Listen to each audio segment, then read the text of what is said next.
बिस्मिल्लाहिर्रहमानिर्रहीम। अस्सलाम वालेकुम वरहमतुल्लाहि वबरकातुहू। मैं ज़ुबैर ख़ान हूँ और आप मेरा वीलॉग देख रहे हैं।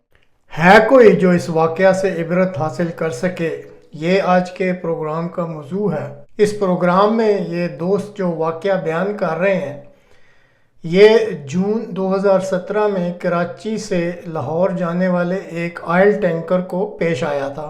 इंसानियत पर दरिंदों की तरह जुल्म करने वालों को खुदा अपनी बे आवाज़ लाठी से जब इंतकाम का निशाना बनाता है तो एक दफ़ा तो लर्जा सा तारी हो जाता है, लेकिन अफसोस के दरिंदा सिफ्त और जुल्म करने वाले इंसान इन वाक़यात से भी कोई सबक हासिल नहीं करते। तो सुनिए इस वाक़या की तफसील इस दोस्त की ज़बानी। मेरी ये अंडरस्टैंडिंग है, ठीक है, मैं गलत हो सकता हूँ, अपने उलमा से आप पूछ लें, लेकिन जो मेरे सामने नज़र आ रहा है, जो मेरी ऑब्जर्वेशन है, जो मैंने 50 सालों में देखा है, जो वाक़यात आप लोगों के सामने रोज़ हो रहे हैं, आप उसमें खुद गौर कर लें कि वो बच्चा जो है उसके वो मस्जिद से या मदरसे से मलहिका का घर था, वो कारी साहब या पता नहीं जो भी साहब थे जिन्होंने उसके ऊपर इल्ज़ाम लगाया, वो उस जगह पे कब्जा करना चाहते थे अकॉर्डिंग टू पुलिस की लेटर ऑन तफ्तीश। ठीक है, उन्होंने पहले उस औरत को शायद निकाह की ऑफ़र की, फिर उस घर को शामिल करने की वो नहीं माना।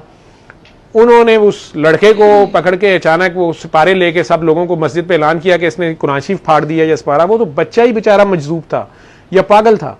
ठीक है, लोग इकट्ठे हो गए, लोग उसको मारना शुरू हो गए, पुलिस ने उसको बचाया, उसकी माँ दुहाई देती रही, और वो जो भी मौलवी साहब थे या जो भी मदरसे वाले थे वो स्पीकर पे ऐलान करते रहे कि नहीं, इसने गुस्ताखी किया, कुरान फाड़ा है, तो इसको मार दो, जला दो, कर दो। हजूम मॉब की साइकी अपनी होती है।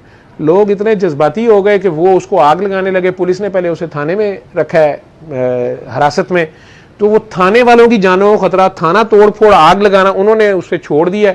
लोगों के वो बेचारा आगे भागा है और वो खेतों में सड़क की तरफ गया है, वहां लोगों के काबू आ गया, लोगों ने उसको आग लगा दी पेट्रोल छिड़क के, और वो शख्स, उसकी माँ उसके पीछे भागती रही, और वो बच्चा जो था या लड़का जो भी था वो उन खेतों में भागता रहा। ये पुलिस के भी रिकॉर्ड में है, ये उस गांव के लोगों को भी पता है। अगर मैं गलत हूं तो वो डिनाई कर दें इसको।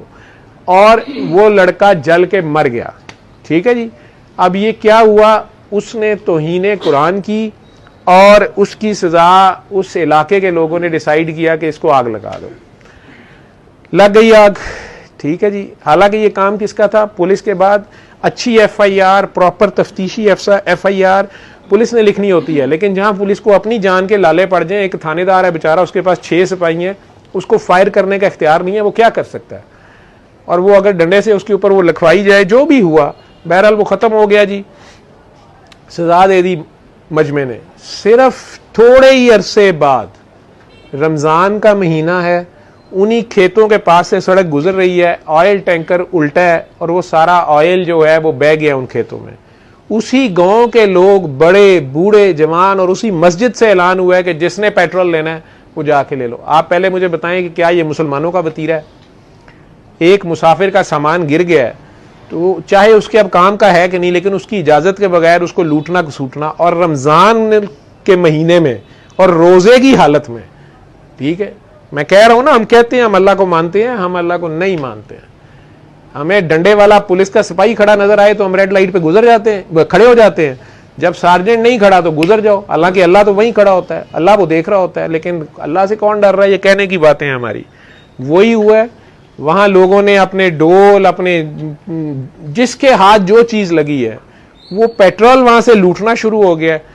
अचानक आग भड़की है, जब वो पूरा वही फील्ड, वही खेत, वो पुलिस ऑफिसर कहते हैं कि एग्जैक्ट ये जगह है जहां पे वो बंदा आग की हालत में भागता रहा, चीखता रहा, लोग उसको आग लगाते रहे, मारते रहे, वो पानी की तरफ ना जाए, उसकी मां उसके ऊपर पानी ना फेंके, वो जल के मर गया।